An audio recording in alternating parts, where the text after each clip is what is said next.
back to my channel. Today I'm putting a disclaimer to my review video because I filmed this review a long time ago. You can tell by the way I present myself in front of the camera. I'm still, at the time I filmed this, I was still getting really used to being in front of a camera and just talking. And you can tell it's really choppy. I just really could not refilm this video. I just don't have it in me right now.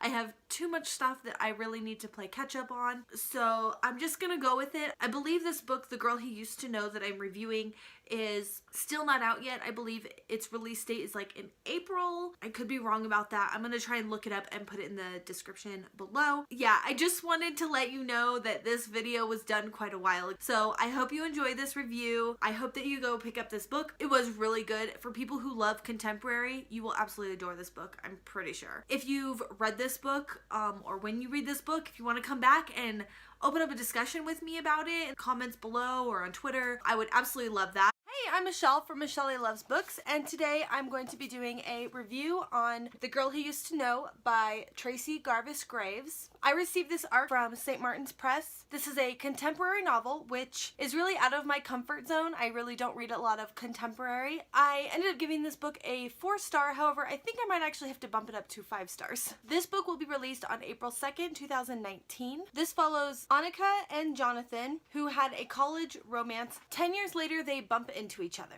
The format has chapters from 1991 when they were in college and the current time that this takes place in 2001. It's also told from Annika's and Jonathan's perspectives. This format was actually kind of hard to get used to when I first started reading the book. A couple chapters in, I had to go back and figure out why wasn't it making sense. I absolutely loved the characters in this book. Annika and Jonathan bond over playing chess, and Annika is really cool because she's a book nerd. I absolutely love when characters are book nerds. I always feel like I can immediately make a connection with the character. I think the most intriguing thing about her character is that she suffers from an anxiety disorder. That was really the main reason I ended up requesting this book in the first place. But Tracy does such an amazing job of describing what it's like to live with an anxiety disorder, from quirks and tics to emotional thoughts that goes through her head as she's presented in certain situations that cause her anxiety. So if you want a really good book for a good representation of what it's like for anxiety, I recommend this. I really like Tracy's tone of writing and her style of writing. It's, I would say, pretty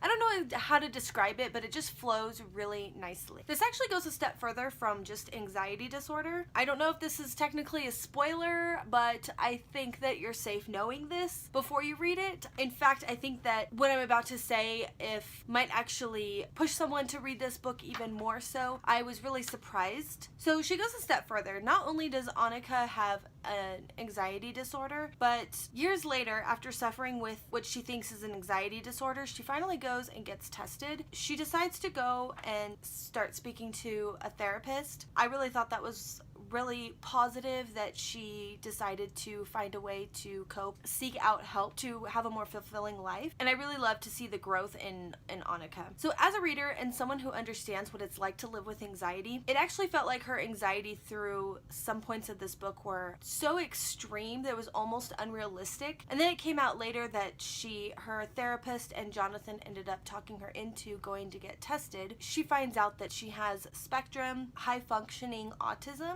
That actually really surprised me, but once you figured that out, it made some of the points that seemed unrealistic for anxiety like fit into place. And I thought this was so wonderful that this is represented in this book. I think it brings a lot of awareness to this disorder, if that's what you consider it. I don't mean to be offensive. I wasn't sure if you'd call it a disorder, or I think that this condition is really misunderstood. I personally feel more enlightened after this book as well, especially if you don't know anybody with it, or if you don't have it, or maybe you are suffering the way she is too, and maybe it'll bring some awareness to go speak to somebody too, which I thought was really fantastic. I also couldn't help but think how Annika's life would have been different if she had been seeking help much earlier in her life.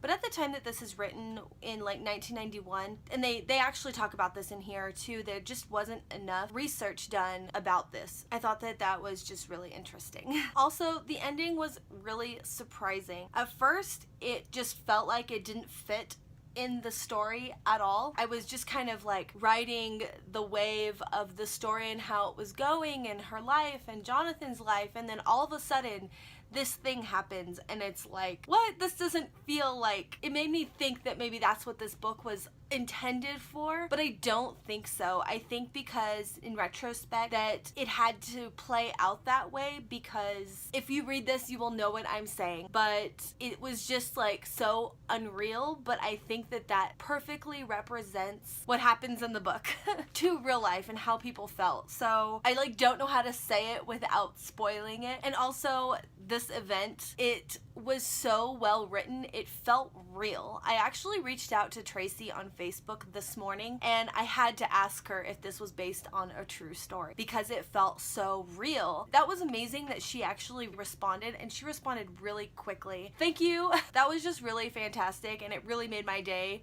because that was the first time I've ever reached out to an author to say anything. So to get such a fast response was really cool this morning. So no, this is not based on a true story. She says that she gets that comment a lot, that it was just like so real. This book is fantastic. This is coming from somebody who's not really big on contemporary, and I absolutely love this book. So I strongly recommend this book to anybody, especially if you like to read things about mental health and mental wellness in a positive setting too. So yeah, that wraps up my review. Thank you so much. Leave any comments below. Bye!